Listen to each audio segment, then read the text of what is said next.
अस्सलाम वालेकुम viewers, channel चस्का एंड शशका में खुश आमदीद। हमारी रेसिपीज़ को फॉलो करें, चस्के लेके खाएं और शशका कराएं। डियर फ्रेंड्स, आज हम बनाने जा रहे हैं क्विक दलीम। दलीम, हलीम और खिचड़े का डिफरेंस मेरे चैनल पे मौजूद है।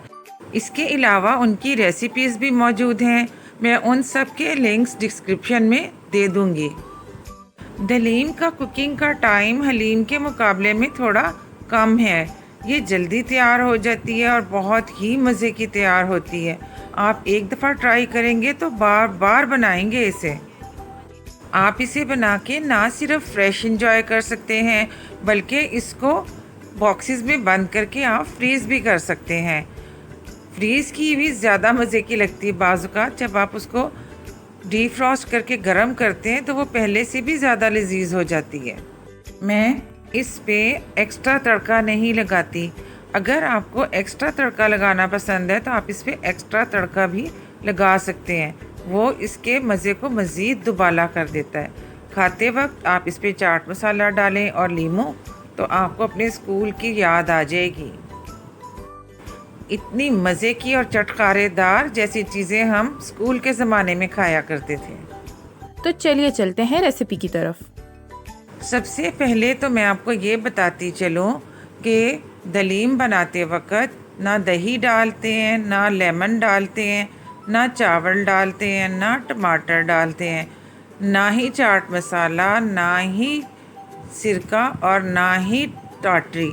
इनमें से कोई चीज़ भी इनमें नहीं जाएगी। अगर आप डालेंगे तो सिर्फ लीमू और चाट मसाला, वो भी खाना खाते वक्त आप डालेंगे, सारे में नहीं डालेंगे वरना ये ज़ाया हो जाएगी सारी।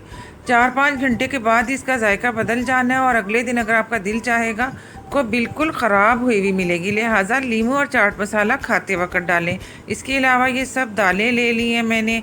इनमें से मैंने 2 कप ली है चने की दाल और 1 कप लिया है दलिया। मैंने यहाँ पर गंदम नहीं ली, दलीम में दलिया डलता है, हलीम में गंदम।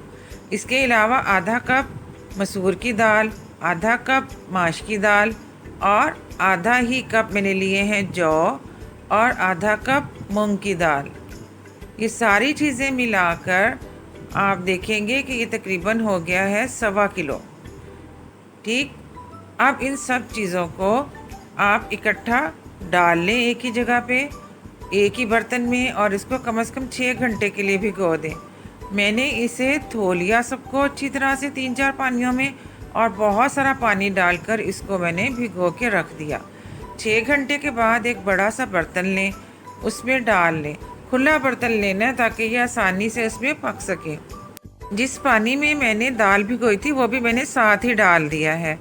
अब इसमें डाल दें 1 टेबलस्पून अदरक का पेस्ट और 1 ही टेबलस्पून लहसुन का पेस्ट। ये भर भर के डाल दें 2 चम्मच। इसके अलावा आप इसमें डाल दें 1 टेबलस्पून नमक और 1 टीस्पून हल्दी का।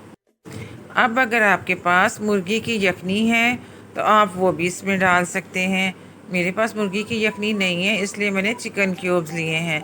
इसमें अगर आप चिकन का थोड़ा बहुत इजाफा कर लेंगे तो इसका मज़ा और डबल हो जाएगा। बहरकैफ मैंने यहाँ पर 2 लिए हैं क्यूब्स कनौर के, और वो मैंने इसमें डाल दिए, कनौर चिकन क्यूब्स। ठीक, आप किसी भी कंपनी के ले सकते हैं। इसके अलावा मैंने इसमें 5 लीटर के करीब पानी डाल दिया है। खूब खुला डुला पानी डालें ताकि ये आसानी से पक जाए और अच्छी तरह से गल जाए। 2 से 3 घंटे लेती हैं दालें गलने के लिए। इसको कवर कर दें और उस वक्त तक इसको पकाएं जब तक कि तमाम दालें अच्छी तरह पक ना जाए।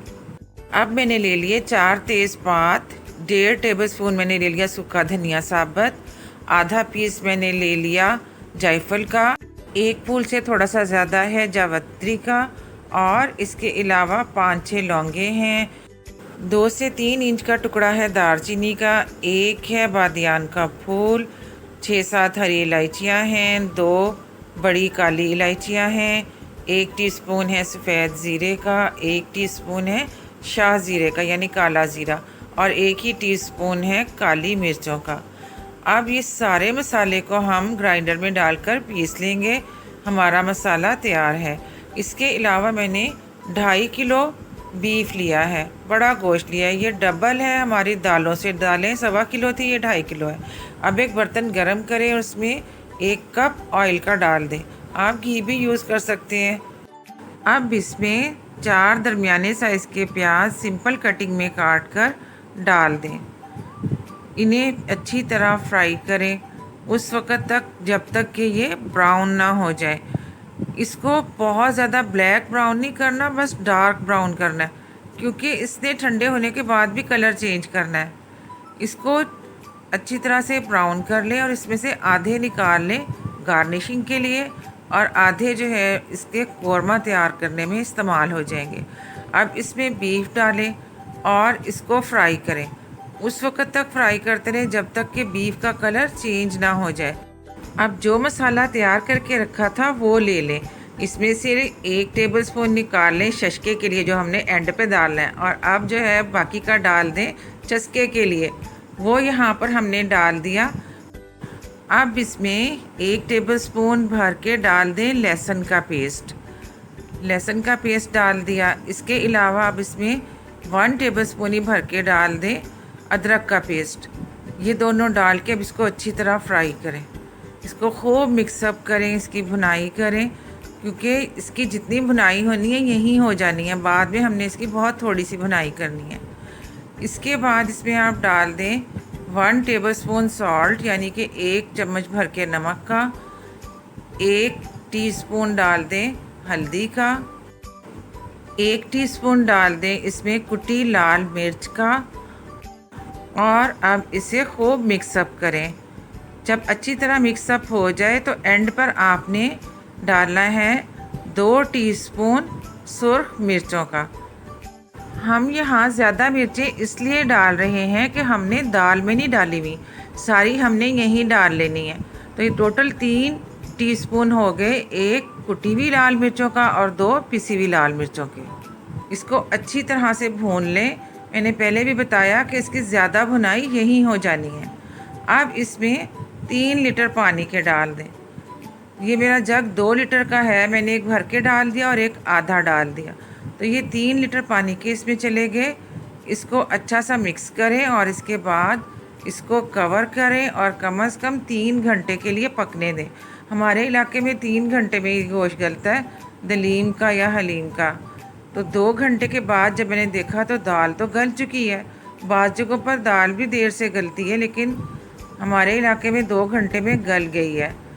आपके इलाके में जितनी देर में गलती है आप उसी हिसाब से पानी भी डालें और उसी हिसाब से भी पकाएं। अब ये देखें कि ये गल गई हैं कि नहीं। ये देखें तमाम दालें बहुत अच्छी तरह से गल चुकी हैं। अब आप ऐसे करें कि चूल्हा बंद कर दें और इसको थोड़ा ठंडा होने दें। अगर इतना ही गर्म हम घोटेंगे तो हमारे हाथ जलेंगे ना। अब इसको जब ठंडा कर लें तो उसके बाद इसको घोटें। बहुत ज़्यादा भी ठंडा नहीं, बस थोड़ा इसकी भाप निकल जाए। मैंने इसे घोटने से घोटा। आप चाहें तो आप इसको हैंड ब्लेंडर से या किसी और मशीन से भी घोट सकते हैं, जो आपके पास अवेलेबल है आप उससे घोट लें। अब आ जाते हैं गोश्त की तरफ। जब मैंने 3 घंटे के बाद इसको देखा तो इसकी ये हालत थी। दरमियान में भी मैं इसको चेक करती रही कि कहीं लग ना जाए। एक आधी दफ़ा मुझे पानी कम लगा तो मैंने थोड़ा सा पानी भी ऐड कर दिया। अब ये चेक करें, देखें कि बिल्कुल गल चुका है। आमतौर पे तो गोश्त गल जाता है घंटे सवा घंटे में, या बाज़ जगहों पर आधे पौने घंटे में भी गल जाता है, लेकिन हलीम या दलीम या खिचड़ा पकाते वक्त हमने बहुत अच्छी तरह से इसको गलाना होता है। अब ये देखिए कि इसको इतना भून लें कि इसका ऑयल अलग हो जाए। भुनाई इसकी पहले काफ़ी हुई हुई है, 3-4 मिनट में ही अच्छे से भुन जाएगा। अब इसका सारा गोश्त निकाल लें। गोश्त याद रहे कि मैंने लिया है हड्डियों वाला भी और बग़ैर हड्डियों वाला भी। हड्डियों वाले गोश्त से जो फ्लेवर आता है सोच है आपकी, अगर आप बग़ैर हड्डियों वाला लेंगे तो वो फ्लेवर नहीं आएगा। अब इसमें से ऑयल भी अलग कर ले। मैंने अलग तड़का नहीं लगाना, मैं इसी से गार्निशिंग करूँगी। इसमें जो बारीक हड्डियाँ नीचे बैठ जाती हैं टूट फूट के, वो भी निकाल लें और जो ग्रेवी है उसको दाल में शामिल कर दें। मैं इसमें एक्स्ट्रा तड़का इसलिए नहीं लगाती कि ये इसी तरह बहुत हैवी हो जाती है। अब आप इसमें डाल दें जनाब श्रेडेड जितना भी मीट था आपका, यानी कि आपने जो गोश्त श्रेड करके रखा है वो डाल दें। हड्डियाँ सारी आप ज़ाया कर दें। इसको भी अब मिक्सअप करें। इसको बहुत देर लगती है मिक्सअप करने में। आप हैंड ब्लेंडर से भी कर सकते हैं या किसी और मशीन से भी कर सकते हैं, लेकिन उससे गोश्त का रेशा टूटने का ख़तरा होता है, फिर तार नहीं बनती इतनी। जैसे इसमें तार बन रही है ना, इस तरह तार नहीं बनेगी। लेकिन अभी भी ये रेडी नहीं हुआ, अभी इसको और घोटना पड़ेगा। इसको खूब घोटें और जब देखें कि ये घुट गया तो अब जो शशके वाला हमने रखा था मसाला वो इसमें डाल दें और अब शशका कराएं।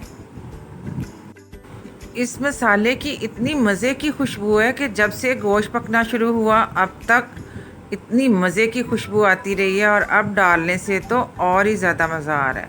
दिल चाह रहा है फ़ौरन खा लें। अब इसका नमक चेक करके नमक सेट कर लें। मुझे इसमें 1 चम्मच कम लग रहा था, मैंने 1 टेबलस्पून डाल लिया। आप अपनी पसंद से डाल सकते हैं। इसको दोबारा से अब आप चूल्हे पे रख दें और इसको पकाएं। ये कम से कम आधा पौना घंटा और लगेगा इसकी सही कंसिस्टेंसी आने में, इसकी सही थिकनेस आने में। ये देखें कि उस वक्त तक पकाते जाएं जब तक कि ये इस तरह से थिक ना हो जाए। ये देखें कितना मज़े का रेशेदार दलीम तैयार हो चुका है। अब इसको डिश आउट कर लें। डिश आउट करने के बाद बेशक आप इस पर मज़ीद तड़का लगा लें या जो आपने ऑयल निकाल कर रखा गार्निशिंग के लिए उससे गार्निशिंग कर दें।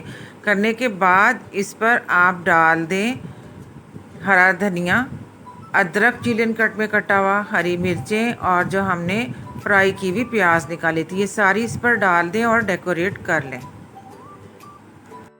अगर आपको मेरी रेसिपी पसंद आई है तो थम्स अप, और प्लीज़ हमारे चैनल को सब्सक्राइब करें और बेल आइकन को प्रेस कर दें ताकि हर नई आने वाली वीडियो आपको सबसे पहले मिल जाए, वो भी फ्री में।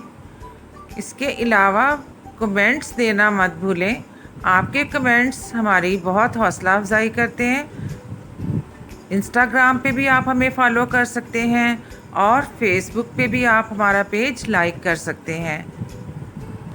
अगर आप हमारी रेसिपीज़ को गौर से और शौक़ से देखते हैं तो आपने अंदाज़ा किया होगा कि तमाम रेसिपीज़ इंतहाई आसान है, और यकीन मानिए कि जो मीज़ान मैं मसालों का बताती हूँ वो बिल्कुल एग्जैक्ट और परफेक्ट है।